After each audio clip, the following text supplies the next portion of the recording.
Good afternoon, everybody, and I'd like to welcome all of you. You've all heard some of the old sayings about making wine. You can't make good wine out of bad grapes, or as Jancis Robinson said, the vineyard is at least as important as the cellar. In addition, great wines are made in the vineyard. That's actually the title of chapter 11 in your textbook. And so today our topic is going to be how do we grow good grapes, and a key feature of that is called Canopy Management. So much of the information that I'm going to present today comes from a book called Sunlight into Wine by Smart and Robinson. Those two authors assert that the key to growing good quality grapes is managing the canopy. And the canopy is actually this community of leaves. Every grapevine has shoots with a lot of leaves growing on them, and depending on how we manage that and manage that energy, it's going to have a big impact on the kind of grapes we get out of it. I think you all know wine is a product of sunlight, and there's a process called photosynthesis that turns sunlight and carbon dioxide into sugar, and then that sugar then moves down to the grapes. But the actual process of photosynthesis happens in the leaves. So, as you might well know, if you have a warm, sunny climate, you're going to get a higher sugar content in your grapes. A high sugar content is going to allow certain flavors to develop and also give us the alcohol level that we're looking for. In the winery, yeast cells will turn these sugars into alcohol. That's the process of fermentation that we'll talk about a bit later. But we want to focus our efforts on getting that sugar into the grape. Another old world principle you might have heard of is a struggling vine makes the best wine. So if we make the vine struggle, it will hopefully grow fewer leaves, and we don't waste that sunlight, that energy, on growing leaves. We funnel all of that energy into sugar for the grapes. If life is too easy for the vine, it'll have too much energy, and that energy, again, will go into the leaves instead of into the grapes. So the canopy itself is really a community of leaves.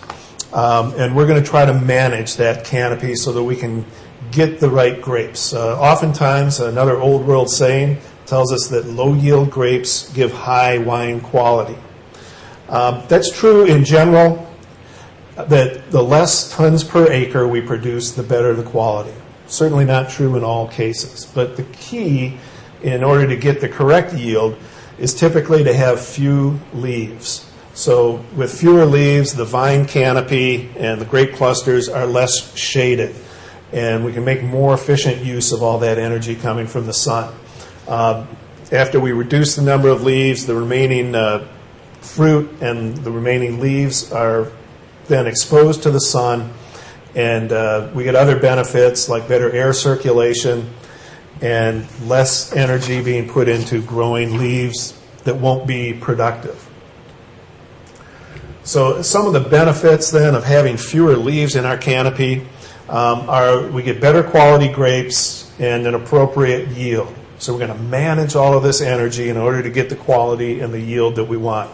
We'll have less disease because there's more air circulation in the canopy with fewer leaves. We're going to get less opportunity for fungi to grow, for things like botrytis to take hold. If we've got a lot of leaves, then humidity can build up in the canopy and give a better environment for some of these diseases to grow. We can also get lower production costs with fewer leaves. We're not spending money on fertilizer and nutrition in order to grow non-productive leaves. Also, with fewer leaves, we can facilitate mechanization. We can do more things with the tractor in the vineyard, and it also makes it easier to harvest. So there's some real benefits to managing the canopy, and the next thing I want to address is what are some of the techniques, what are the things we do. So one of the first methods we use to manage the canopy is called winter pruning. That affects where the future shoots are going to be located on the vine. We'll look at that a little more closely in a few minutes. Shoot thinning, also known as desuckering, is something that takes place in the spring. That's where we reduce the density of the shoots that have grown. We're going to get rid of non-productive shoots. Those are often called suckers. On into the summer, we're going to do some more pruning. Whereas the shoots have grown, they might be too long now. And what we're going to do is trim them back. We're going to shorten the length of the shoots and get ourselves a more compact vine. Another large issue is devigorating the vine. If there's too much shoot growth, there's going to be excess shade, and we're not going to get the yield and the quality that we want. So some of the ways of reducing the vigor of that vine are to withhold irrigation after flowering. So after that point in time, throughout the rest of the summer, we're going to make the vine really fight for that water, not get it too easily from irrigation.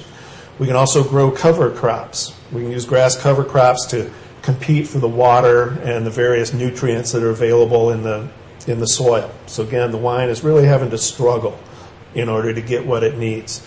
Especially in Europe, we can plant the vines closer together. We can use high-density planting so that the vines are actually competing with each other for those nutrients.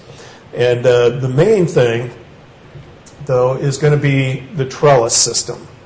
By choosing the right trellis system, we can get the various effects that we want on that canopy.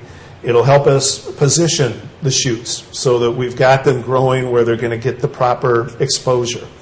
It'll also help us with removing leaves because the fruit zone will be in a standard spot, and we can actually use automated leaf slappers to go in and remove some leaves. We want to remove leaves in the fruit zone in order to let some sunlight and let some wind get in there. We really only want about 60% of the fruit to be visible. We don't want it to be fully exposed to the sun, but it's helpful to have at least that much. So by choosing the right trellis system, we can get the exposure and the density of the canopy that they want. One kind of trellis system that really devigorates the vine is called the Scott-Henry system.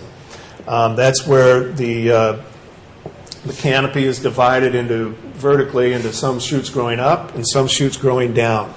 The ones that are growing downward are less dense, not as vigorous. The shoot density overall is about half of what it usually is, and we have more surface area exposed to the sun. So it's a way to take the same root system, the same trunk, and kind of spread out the fruit production so that none of that energy is wasted. Another really popular trellis system is called vertical shoot positioned, or VSP. It's got some real benefits. It keeps the vines up off the ground, so they're up away from the frost. Makes it easier to perform the harvest and work on things like leaf removal. And also it keeps that yield under control. So VSP is a pretty popular system. It's pretty efficient for getting the yields we want. I'm actually going to have a group working on a project related to choosing the right trellis system for our vineyard, so I'm not going to go into too much more detail on the trellis systems right now. But the main purpose of these trellis systems, again, is to manage the microclimate within the vine. Each vine has a microclimate, the temperature and wind conditions within that vine. Now, in addition to the vine microclimate, we also have the macroclimate, which is kind of the weather conditions in the region. We've got the mesoclimate, which relates to the conditions in the vineyard. And then again, within each vine, there's a microclimate that depends on the density of the canopy. Depending on that density, we're going to get a certain quantity of sunlight. Outer leaves absorb most of the sunlight, so if we've got a lot of leaves growing in the center of the canopy, they're using up energy, but they're not really getting any sunlight for photosynthesis. So the intensity of sunlight in the center of the canopy might only be 1% of the intensity on the surface leaves. We also get a lower quality of sunlight in the center of the canopy. There's less sunlight in the visible range. Technically, the ratio of red light to far red light declines in the center of the canopy. The temperature is affected by the density of the canopy. The fruit and leaves that are exposed to the sun can actually be warmed up warmer than the actual air temperature during the day. So that's going to help us with photosynthesis and sugar production. If we have a dense canopy, the air temperature within the canopy is going to be very close to what the ambient air temperature is, both day and night. So there's a temperature benefit for us. In addition, the humidity is going to be higher in a dense canopy. Okay, in a dense canopy, transpiration can lead to the buildup of humidity. That provides the conditions for various fungus to take hold, and diseases like botrytis can take hold on our grape clusters in conditions of high humidity. In a dense canopy, there's going to be a lower wind speed. Whatever air circulation there is will be reduced in a dense canopy. Again, circulating air helps keep our vine free of diseases, free of things like mold and botrytis. The evaporation rate is also different in a dense canopy. There's less evaporation of free moisture like dew or rain in a dense canopy, and again, that's going to lead to more fungus. So the humidity level is part of the microclimate, something we want to manage using our trellis system and our canopy management. If there's too much shade, if the canopy is too dense, there's going to be less sugar in our grapes. There's going to be less of the varietal and fruit characters that we really want in our grapes. If there's too much shade, we'll have more grassy and herbaceous kind of elements ultimately in our wine. We'll also have more bunch rot. We'll have more botrytis, more fungus, more opportunity for powdery mildew. So some real negatives to having too much shade, and also makes it harder to treat our plants. If we're spraying on them during the summer, all of the spray will hit the outer leaves and none of it will get to the inner part of the canopy. So actually the authors of Sunlight into Wine really believe the quality of our grapes comes from the microclimate of the vine, not even necessarily the reduced yields, but just the conditions that we have within each individual vine. So that's a little bit about canopy management, and now I'd like to talk about the life cycle of the vine. What happens to the grapevine throughout the course of the year? I'll just hit some highlights here, and then I'm going to go through piece by piece. But in March 8th this year in Sonoma County, we had bud break, where the dormant buds swell and new leaves start pushing out. Along into July, we'll have what's called veraison. That's where the grapes turn color and begin ripening. Those sugar quantities start increasing. And then again in Sonoma County on towards August and September, we'll have the harvest. After the harvest, then, the vine goes into a period of dormancy where the leaves fall and the plants stop having any activity. And during the winter, when the plants are dormant, is when we can prune the vine. So it usually takes place after the first frost in the winter and the previous year's canes are cut back. It may be the most important cultural practice in the management of grapes. We're going to select our superior fruiting wood for the following year and establish exactly where those canes are going to grow. We want to maintain the vine shape for whatever trellis system we're using and regulate the number of buds retained per vine. So by pruning during the winter, we can actually start balancing the fruit productivity against the vegetative growth. Typically, about 98% of last season's growth will get cut off. And our goal is to maintain a full trellis with leaves and fruit that are well exposed to light. After winter is pretty much wrapping up, like I said, around March here in Sonoma County, we have bud break. That occurs when the average daily temperature is about 50 degrees Fahrenheit. At this point in time, disease control is really important so things don't get into the vine. And we want the shoots to begin to grow after that point. Some 30 to 80 days after bud break, we're going to have the flowering of the vine. That takes place when the temperature is in the 60s. Let's say 61 to 68 degrees Fahrenheit. And the shoots will start growing upward and growing the leaves, and we'll begin this really growth part of the cycle. At this point, we can actually kind of predict what the yield is going to be by inspecting the number of buds on our shoots. Now, we have to watch out for frost at this point because the buds are fairly delicate, new leaves are pretty delicate, and a frost can really harm them.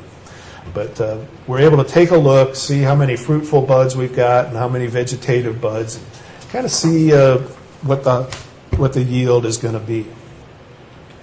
A bit later, we're going to have flowering. You can see the flowers appearing on the cluster here. And these flowers ultimately are going to get pollinated and become the berries. They'll ultimately become the grapes. Grapes, as it happens, are self-pollinated. We don't want to use seeds or anything like that, but each vine is going to pollinate itself.